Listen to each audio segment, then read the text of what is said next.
Hey guys, so today I'm just going to be servicing the oil and fuel system on this John Deere 410C. I got a new oil filter and a fuel filter, so just follow along as I change the oil and the fuel. Here's my new John Deere oil filter that I got. The number is T19044. And here's the fuel filter. I like the glass style ones because you can get them, they're just all steel or like some kind of aluminum, but at least with the glass ones you can actually see inside of them. And this one's a Baldwin filter, BF909. On this machine it has the oil cooler, which is down here, so the filter is turned sideways. Some of the units, the oil filter's up and down or upside down. So the numbers are rubbed off of it, but it is the same part number as the other one that I have. And then here's the fuel filter. If you look in the bottom, you can actually see it's full of water. That's what the kind of milky stuff is. And then it's also full of a bunch of dirt. So good thing I'm changing it. I've got the machine raised in the air to make it easier to work on. So I have the front tires blocked up. And then the back isn't blocked, but the legs don't seep at all, so it's fine how it is. But it makes it pretty nice to work on these.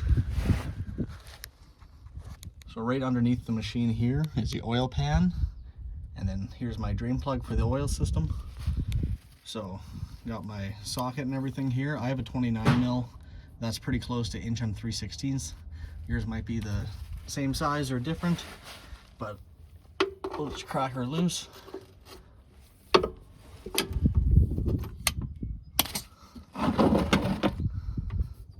I had the machine warming up before this. I like to do that so all the oil does come out. It makes it thinner too. You just have to watch yourself that you don't get that hot oil on your hands.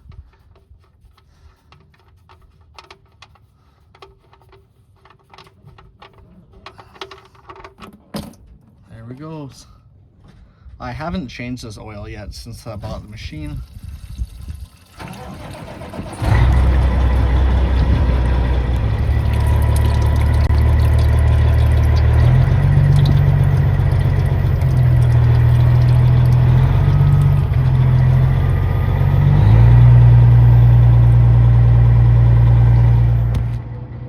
While the oil's still draining underneath, I'm going to take off this oil filter. I put this underneath it to catch anything that might drip out. Hopefully it's big enough to hold everything that's going to come out of the filter. But I'm just going to crack her loose and then spin it off.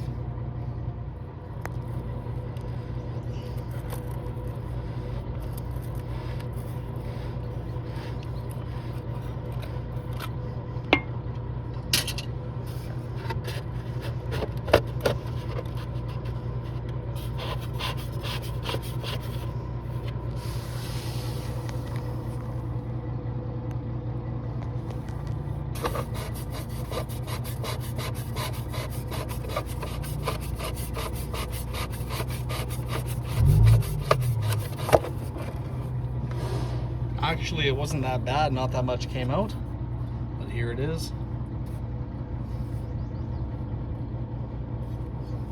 Now I'll just wipe this down and get ready to put my new oil filter on.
Well, that wasn't too bad. Actually, pretty simple. As you can see, it's kind of hard to take off that fuel filter bracket with one hand, but it is capable of doing it. You just use the screwdriver and pop the bracket off. The fuel filter falls right off after that. It's pretty simple. All I did when I was removing that little plug from the top of the fuel filter housing was to help the air escape so that the fuel could come in. And after that's out and the new fuel filter's on, you just sit there and you prime it up a little bit with the primer on the side of your fuel pump.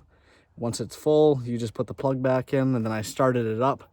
It only really took about 5 minutes of running it for all the air to work out of the system.